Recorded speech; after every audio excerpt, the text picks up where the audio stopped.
Chapter 7. Nightmare.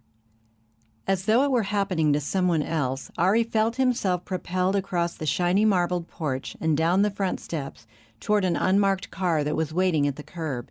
He was stunned by the apparent omniscience and omnipotence of the Stasi.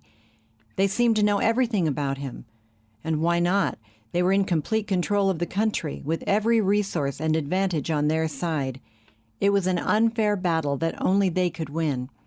His dream of destroying Marxism had been just that, the grandiose fantasy of someone too young to know any better.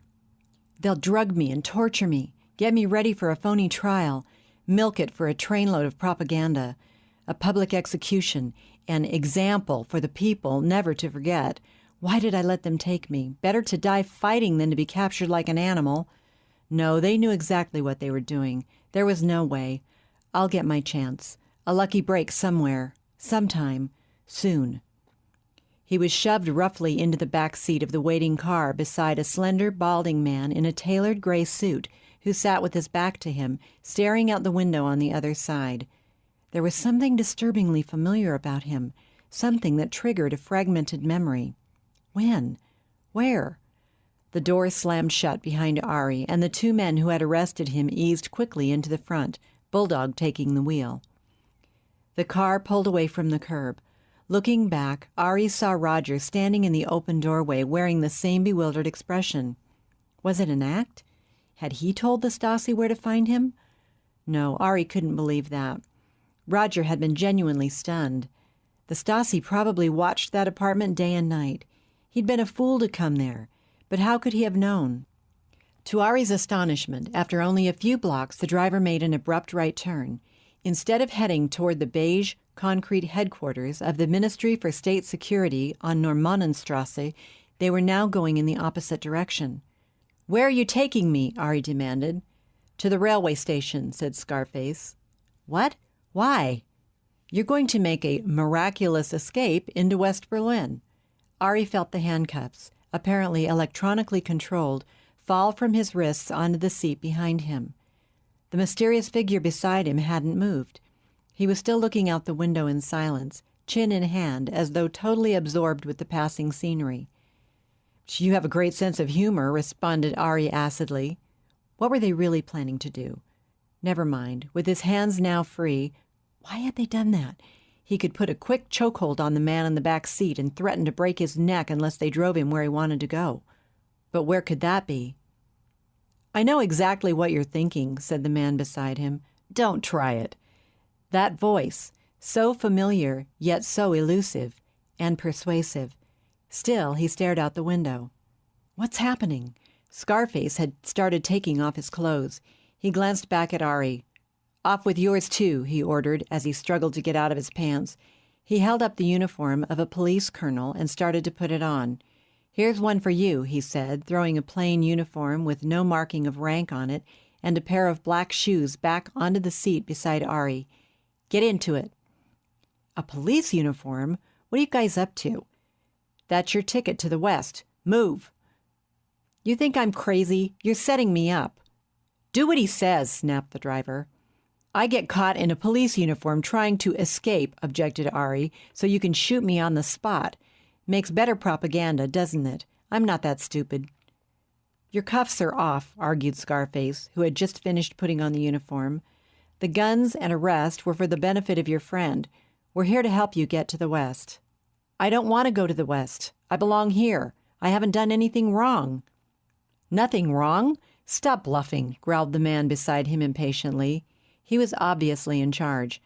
"You've plotted to overthrow the government, left a trail of mayhem, 2 dead agents and 2 others that nearly drowned. Then why help me get to the West? You don't have any choice, do you?" He turned to face Ari. It was the man of his nightmares. Or was it? Where had he seen him? In real life? Or just a dream? "I know you from somewhere," said Ari, feeling those eyes penetrate his soul as though his innermost thoughts were being uncovered. His head began to spin. Quickly he turned away, trying to shake the confusion. "Where have I seen you?" he persisted, now certain that he knew this man. That first demonstration. Was he the one who'd grabbed his arm? An elusive memory taunted Ari from just out of reach. At the demonstration in Leipzig, that's it. I've been in contact for years, came the enigmatic response. Ari took off his jacket and started to unbutton his shirt. There was no other choice. Who are you? He demanded. It's not for you to understand now, but you will. I'm a mentor from a higher dimension of consciousness. And I'm the reincarnation of King Tut, snapped Ari angrily. You're CIA, right? No, we've come to help you because we share your concern for saving this planet. The karma of the entire galaxy is at risk. Karma? Galaxy? What's their game? So how do you plan to do this? And what do you want from me? Asked Ari, playing along with the game for the moment. No time to explain now. Get into that uniform. Fast. Ari hurried to obey. Perhaps the uniform would come in handy when he made his escape. What did you mean by a higher dimension of consciousness? He asked, pretending to take such nonsense seriously. Of course you don't believe me. Yet. Well, I do and I don't, returned Ari quickly. Could this enigmatic figure beside him really read his mind, or was he just making good guesses? I already told you. I know what you're thinking, came the impatient reply. This physical plane is only a small part of the universe, yet it holds you a prisoner and blinds you to the 10 levels of consciousness beyond it. At your level, what I'm saying makes no sense, but one day you'll know. There was a brief conversation between his captors. The language escaped Ari. He finished changing into the uniform. Okay, now what? You're going with the colonel to check passports on the train from Moscow. It's due in the station in 20 minutes. Stay with him and do exactly what he tells you. I'll be in touch with you later. In the West? In the West. That's who you are, West German intelligence. We've nothing to do with them, came the curt reply. You'll get instructions in Paris. Build your base from there. Same project, but worldwide. The whole thing was insane, but playing along with them was the best option at the moment. The car pulled up in front of the station. I've got to have my briefcase, Ari demanded. No, it doesn't go with the uniform. We've got one for you, with 50,000 West German marks in it. That will get you started. The driver got out and went to the trunk. A moment later, he opened Ari's door and shoved an official police briefcase onto his lap. Put everything in there, and be quick. Ari raised the lid. He couldn't believe his eyes. The money was there in neat bundles of 100 mark notes. He covered the cash with the precious papers from his own briefcase, the Luger and ammunition, and the clothes and tennis shoes he'd just taken off. You'll use those names and addresses, most of them, one day in the West, said Hypnotic Eyes. Maybe. Anyway, I'm not leaving them here. Let's go, ordered the colonel. On the double. Ari climbed out of the car and hurried to follow Scarface, now dressed as a police colonel, into the station. He had no other choice. But what was he getting into?